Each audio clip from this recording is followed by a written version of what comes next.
High, welcome to ஏல் இசை நாடகம் சேனல். ஏல் இசை நாடக சேனல் உங்களை வரவேற்கிறது. அமெரிக்க அதிபர் உட்ரோ வில்சன் அமெரிக்க காங்கிரஸில் பேசுகிறார். ஒரு கடிதத்தில் கையெழுத்தம் இடுகிறார். ஆம், அது என்னவென்றால், லுசிட்டோனியா கப்பல் தாக்கி அழிக்கப்பட்டது. 128 அமெரிக்கர்கள் உயிரிழந்தனர். இதை செய்தது ஜெர்மனி. அவற்றுக்கு பதிலடி கொடுக்கவே உட்ரோ வில்சன் அமெரிக்க காங்கிரஸை கூட்டி பேசுகிறார். இனி இந்த போர் உலகப் போராகும், அமெரிக்காவும் இதில் பங்கெடுக்கும் என்று ஜெர்மனியை எச்சரித்து போர் அறிக்கையும் விடுகிறார். லுசிட்டோனியா கப்பல் தாக்கி அழிக்கப்பட்ட பிறகு அடுத்த இன்னொரு பெரிய கப்பலையும் ஜெர்மனி அழிக்க முற்பட்டது. அது வெற்றிகரமாக செயல்பட்டது. அமெரிக்கா வெறும் நிதியுதவி மட்டும் செய்து கொண்டிருக்கவில்லை. தற்போது உலகை காக்கவும் நாங்கள் இருக்கிறோம். இது அமெரிக்க போர் அல்ல, உலகத்தை காக்கும் உலகப் போர் என அறிவித்தார் உட்ரோ வில்சன்.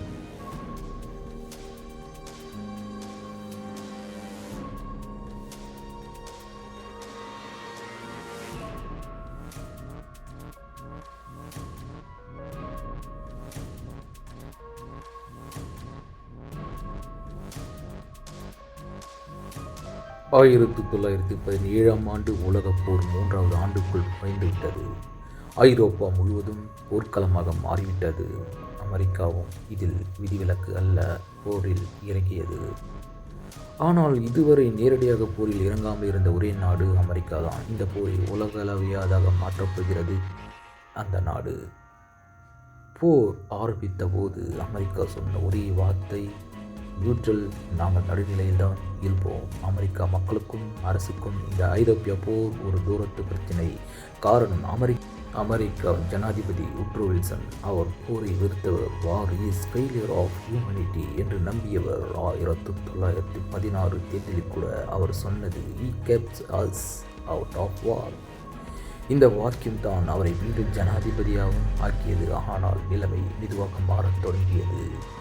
ஒரு அகிம்சைவாதியாக இருந்த உட்ரோ வில்சன் வாரில் இறங்கினார்.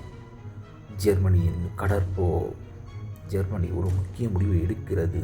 அன்ரெஸ்ட்ரிக்டட் சப்மரைன் வார்ஃபேர், அதாவது அட்லாண்டிக் கடலில் எந்த கப்பல் வந்தாலும் அது எதிரி நாட்டோட நடுநிலை நாட்டோ என்ற எச்சரிக்கை இல்லாமல் தாக்குதல் நடத்த முடிவுபட்டது.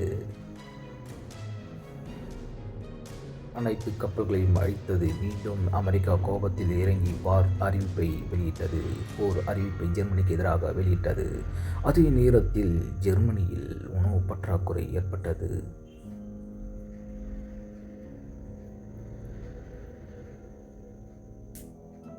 ஒரு புறம் புதிய எதிரி அமெரிக்கா, மற்றொரு புறம் உள்பிரச்சனைகள், உள்நாட்டு பிரச்சனைகளாக உணவு பற்றாக்குறை, பொருளாதார சோர்வு, மக்கள் எதிர்ப்பு, நீண்ட போர் சோர்வு. ரஷ்யாவில் ஏற்பட்ட அதே நோய் ஜெர்மனியும் ஆட்டி படைக்க ஆரம்பித்தது. பிரிட்டன் அமெரிக்க உதவியால் உற்சாகம். பிரான்ஸ் நீண்ட போரில் சோர்வு. ரஷ்யா புரட்சியின்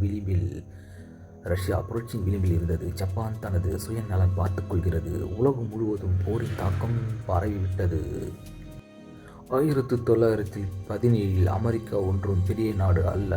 ஏன் என்று தெரியுமா? யூரோப் நாடுகள், பிரிட்டன், பிரான்ஸ் 100 வருடங்களாக போரை தயாராகி கொண்டிருக்கிறது. அவர்களுக்கு பெரிய கும்பல், trained army, modern weapons, artillery எல்லாம் செய்து கொடுக்கிறது. அமெரிக்கா அந்த காலத்தில் பெரிய நாடு என்றால் பரப்பளவில் மட்டுமே. ஆனால் மோட்டி ட்ரெயின்டு ஆர்மி, பேட்டில் எக்ஸ்பீரியன்ஸ் கொஞ்சமாகவே இருந்தது. யூரோப் நாடுகளுக்கு நீண்ட முதலமைப்பு ப்ளஸ் போர்க்கள அனுபவம் இருந்தது. America mostly domestic army training camp மட்டுமே கொண்டது. சோல்ஜர்ஸ்க்கு கம்பேட் எக்ஸ்பீரியன்ஸ் இல்லை. உணவு கூட சப்ளை செயின் லிமிட்டட் தான். யூரோப் நாடுகள் முதல் உலகப் போருக்கு centuries of military heritage plus strategy கொண்டது. அதனால் பெரிய நாடு என்று சொல்ல முடியாது. அமெரிக்கா வாரை பொறுத்தவரை, அதாவது போரை பொறுத்தவரை சிறிய நாடு தான்.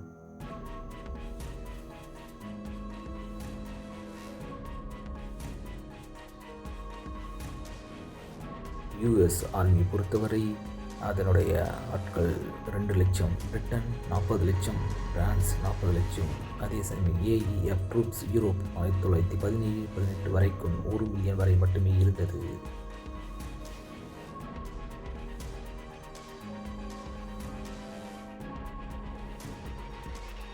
இது எப்படியோ அமெரிக்க படைகளின் தலைவர் ஜெனரல் ஜான் ஜே பெர்ஷிங் ஒரு முடிவை எடுத்தார். எங்கள் வீரர்கள் பிரிட்டன் மற்றும் பிரான்ஸ் படைகளோடு கலக்க மாட்டார்கள் என்று தனியாகத்தான் போரிடுவார்கள். இதனால் அமெரிக்கா தன்னுடைய அடையாளத்தை காத்துக்கொண்டது.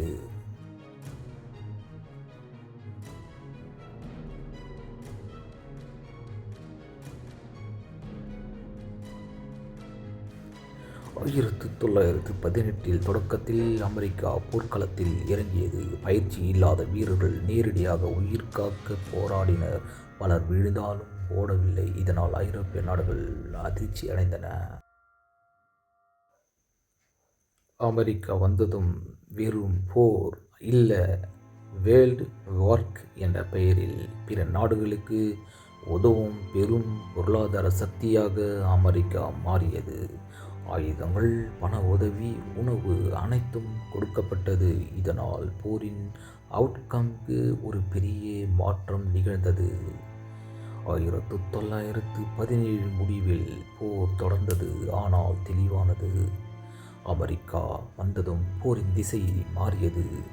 1918 முதல் ஜெர்மனி கடைசி முயற்சி செய்யப் போகிறது என எதிர்பார்க்கப்பட்டது. வெற்றி யாருக்கு, அமெரிக்காவுக்கா ஜெர்மனிக்கா என்பது எபிசோட் 20 தான் தெரியும். மக்களே, இதன் மூலம் உங்களுக்கு ஒரு விஷயம் தெரிவிக்க விரும்புகிறேன். போர் என்பது ஒரு வெற்றி அல்ல, போர் என்பதே ஒரு தோல்விதான். இந்த வீடியோ பிடித்திருந்தால் லைக், ஷேர், கமெண்ட் பண்ணுங்கள். மறக்காமல் சப்ஸ்கிரைப் பண்ணுங்கள். நன்றி, வணக்கம்.